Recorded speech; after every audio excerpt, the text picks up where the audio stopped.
Good afternoon. My name is Benjamin Myers, and what I would like to do is take some time to discuss with you a topic that is central as a concern to all of us here in the United States. The topic is health food affordability and its effect on food insecurity.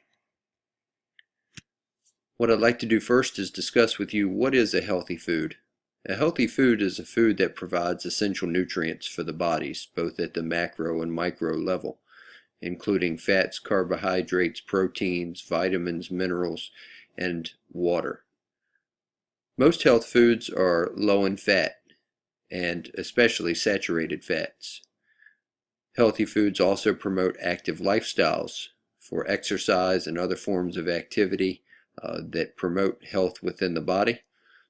Healthy foods also promote healthy body functioning. So all different levels of physiology tend to function better when individuals eat healthy foods, and healthy foods are also associated with reduced risk for sicknesses and disease. What is food insecurity? Food insecurity has several different components, one being that persons don't have adequate economic resources to purchase healthy foods. A second component of food insecurity is that when food is purchased, it typically is not safe and nutritious food. In addition, food insecurity also means that persons in the household cannot live active and healthy lifestyles, and food insecurity affects all members of the household. So whether it be a one person or two or several people within the family, food insecurity affects all members of the household. So there is a direct link between affordable healthy foods and food insecurity. Typically, as healthy food becomes more affordable, we tend to see reductions in levels of food insecurity. From some of the images here, we see that it's an image first of a young boy being able to purchase healthy foods in a healthy family, and of course, again, what I would like to do is have your support and investment on research on affordable healthy foods and their link to food insecurity. So why decrease food insecurity? Decreasing food insecurity has several benefits for all of us in the U.S. First of all, it decreases the gap between our social classes. Secondly, by decreasing food insecurity, we can have a reduced risk of health-related diseases. Also, as typical as food insecurity decreases, we have a wider variety of healthy foods. Persons have more active lifestyles, and in addition to that, on several different levels, there are positive changes to our U.S. food system, including agricultural changes to more sustainable methods and increased awareness of healthy food purchasing. So what are some of the problems associated with food insecurity? One is that with food insecurity again comes an increased risk for sickness and disease. In addition to that, there are also gaps between social classes where the haves continue to live active and healthy lifestyles and have nutritious foods, while some of the lower socioeconomic classes still struggle with levels of food insecurity throughout the households. There is less variety of healthy foods associated with levels of food insecurity.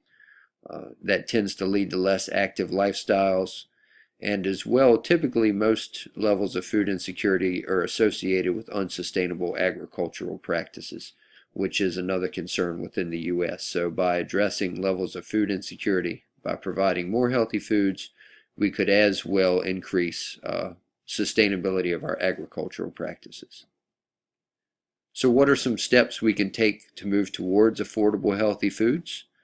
There will certainly need to be government support at various levels.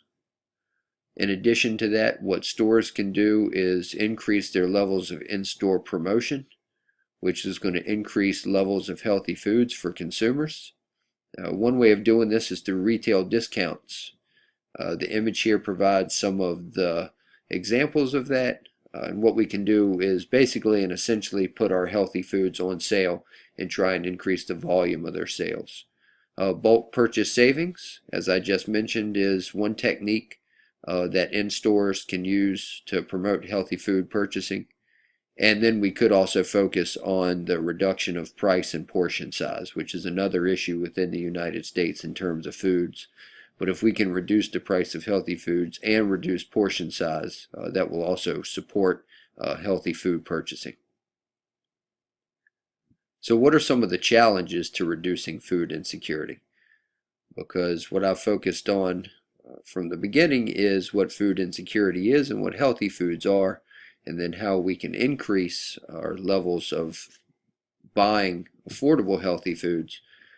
But who may be opposed to decreasing levels of food insecurity? So many of the food companies will give pressure. These are including especially those food companies who do not sell currently healthy foods. That would obviously cut into their profit margin. Producers as well, those who are producing foods that are then going on for sale in non-healthy food environments would be affected and would challenge this push towards more healthy foods. Food stores as well, a lot of the foods now that are purchased in stores are processed foods, foods that are high in fat and unhealthy. So there's going to be some reluctance there from food stores to make this change, especially if they aren't fully aware of some of the benefits of changing over to more healthy foods.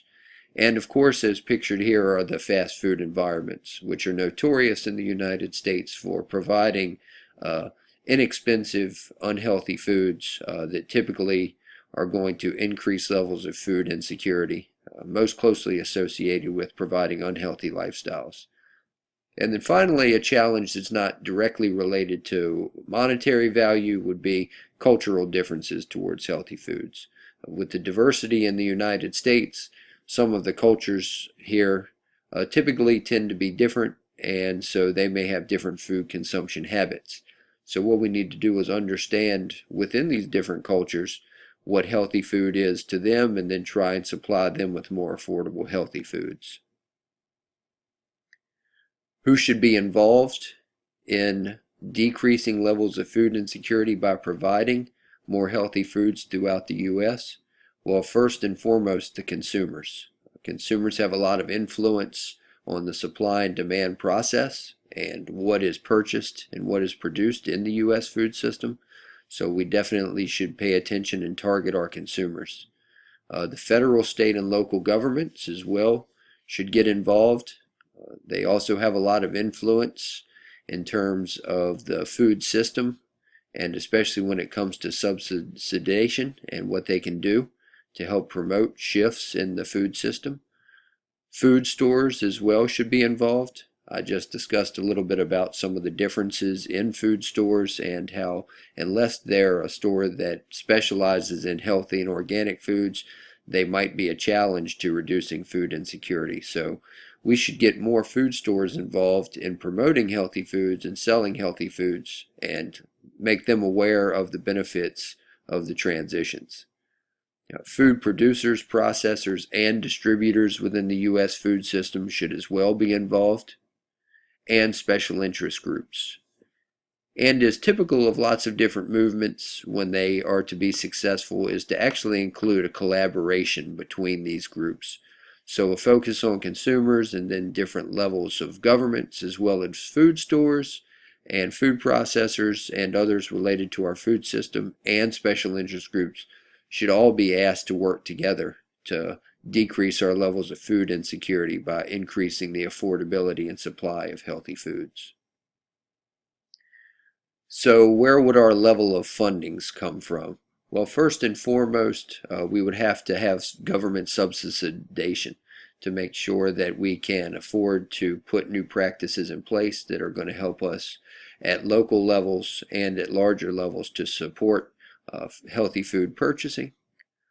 Grants would be another source of income that could help us in supplying healthy foods to reduce levels of food insecurity.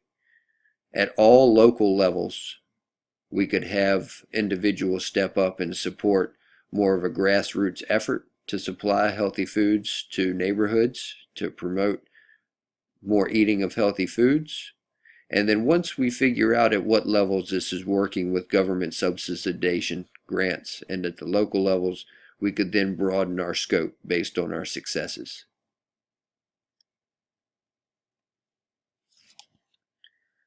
In addition to some of the information that I've given you, there are also several resources available that can help understand the definition of food security and healthy foods, for the conceptualization of what needs to happen, and then for the operationalization of steps towards providing more healthy foods by reducing food insecurity. So the United States Department of Agriculture's website certainly helps out in understanding levels of food insecurity and what healthy foods are. So I would certainly encourage you, in addition to taking the information that I supplied you, to check out the United States Department of Agriculture. And in addition to this, the U.S. Food and Drug Administration also provides information on what healthy foods are and what food insecurity is. So they can certainly reinforce some of the information that I've already supplied, and with their various links and associated information, in addition to what I've provided for you in support and hopefully funding, you could also use these two as references as well. Thank you for your time today.